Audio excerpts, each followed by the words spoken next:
જો તમે એટીએમમાંથી પૈસા ઉપાડો છો તો આ વિડીયો ખાસ તમારા માટે છે. રિઝર્વ બેન્કે એટીએમમાંથી કેશ વિથડ્રો કરવા માટે ચાર્જ વધારવાની જાહેરાત કરી છે. હવેથી મહત્તમ 5 ફ્રી વિથડ્રોઅલ બાદ છઠ્ઠી વખતથી ₹23 ચાર્જ લાગશે. આ ઉપરાંત સેવિંગ એકાઉન્ટ ઇન્ફોર્મેશન અને મિની સ્ટેટમેન્ટ જેવી સર્વિસનો પણ ચાર્જ વધારવામાં આવ્યો છે.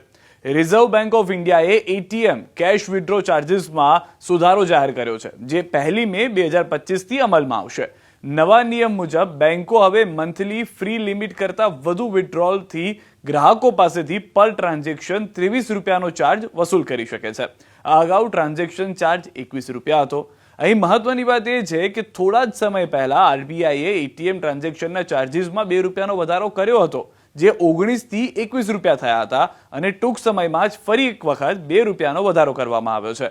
આ મામલે આરબીઆઈએ કહ્યું હતું કે આ સુધારાનો હેતુ એટીએમ નેટવર્ક જાળવવા અને કેશ ટ્રાન્ઝેક્શન સર્વિસના વધતા ખર્ચ માટે બેંકોને પૂરતું વળતર આપવાનો છે. આથી જો તમે એટીએમનો યુઝ કરતા હો તો આરબીઆઈ દ્વારા કરવામાં આવેલા આ ફેરફારની વિગતો જે છે તે પણ આપ જાણી લો. સૌથી પહેલી મહત્વની વાત, ATM cash withdraw limits and charges માટેનું નવું ફી સ્ટ્રક્ચર છે, જેમાં ગ્રાહકોને દર મહિને પોતાની બેંકમાં 5 ફ્રી ટ્રાન્ઝેક્શન મળશે.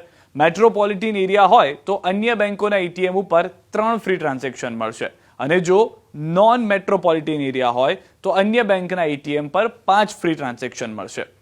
ફ્રી ટ્રાન્ઝેક્શન પછીનો ચાર્જ તમારી ફ્રી ટ્રાન્ઝેક્શન લિમિટ પૂરી થયા પછી જ થશે, જેના પર ટ્રાન્ઝેક્શનના ₹23 ચાર્જ લેવામાં આવશે, જે પહેલા ₹21 હતો.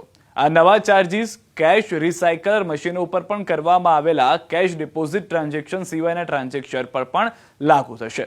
જો તમને ખ્યાલ ના હોય તો તમને જણાવી દઉં કે જે મશીનમાં કેશ વિથડ્રો અથવા ડિપોઝિટની સાથે ઓટોમેટિક કેશ હેન્ડલિંગ, કાઉન્ટરફિટ ડિટેક્શન એટલે કે નકલી કે ફાટેલી તૂટેલી નોટ્સની તપાસ વગેરે થઈ શકે તેવા મશીનને કેશ રિસાયકલર મશીન કહેવાય છે. આ સિવાય એટીએમ ઇન્ટરચેન્જ ચાર્જીસ ફીની વાત કરીએ તો દરેક ટ્રાન્ઝેક્શન માટે ઇન્ટરચેન્જ ફી જે તે એટીએમ નેટવર્ક દ્વારા નક્કી કરવામાં આવશે. હાલમાં ઇન્ટરચેન્જ ફી દરેક કેશ ટ્રાન્ઝેક્શન માટે ₹17 છે અને નોન કેશ ટ્રાન્ઝેક્શન એટલે કે અન્ય સેવાઓ માટે ₹6 ચાર્જ લેવામાં આવે છે. આ નિયમ આગામી 1 મે 2025થી લાગુ થશે. આ ઉપરાંત એસબીઆઈ કાર્ડે તેના રિવોર્ડ પોઈન્ટ્સ પ્રોગ્રામમાં પણ ફેરફારની જાહેરાત કરી છે, જેમાં SBI select credit card specific transaction માટે હવે પહેલા કરતાં ઓછા રિવોર્ડ પોઈન્ટ્સ મળશે. આ પગલાંથી એવા ગ્રાહકો પર અસર થઈ શકે છે જેઓ ક્રેડિટ કાર્ડના સ્પેન્ડિંગમાં રિવોર્ડ પોઈન્ટ્સનો લાભ લેવા માંગતા હોય છે. બેંકને ભોગવવા પડતા ખર્ચ આ વધેલા ચાર્જીસ માટે મુખ્ય કારણ છે, કેમ કે એટીએમ મેન્ટેનન્સ ખર્ચમાં વધારો થયો છે. ઉપરાંત જ્યારે તમે બીજી બેંકના એટીએમનો ઉપયોગ કરો છો ત્યારે તમારી બેંક સામેવાળી બેંકને તે ચાર્જ આપે છે, જેને ઇન્ટરચેન્જ ચાર્જ કહેવામાં આવે છે. ઉદાહરણ તરીકે, જો તમે એચડીએફસી બેંકના ગ્રાહક છો અને આઈસીઆઈસીઆઈ બેંકના એટીએમમાંથી પૈસા ઉપાડો છો તો એચડીએફસી બેંક આઈસીઆઈસીઆઈ બેંકને તેના માટે ચાર્જ ચૂકવશે.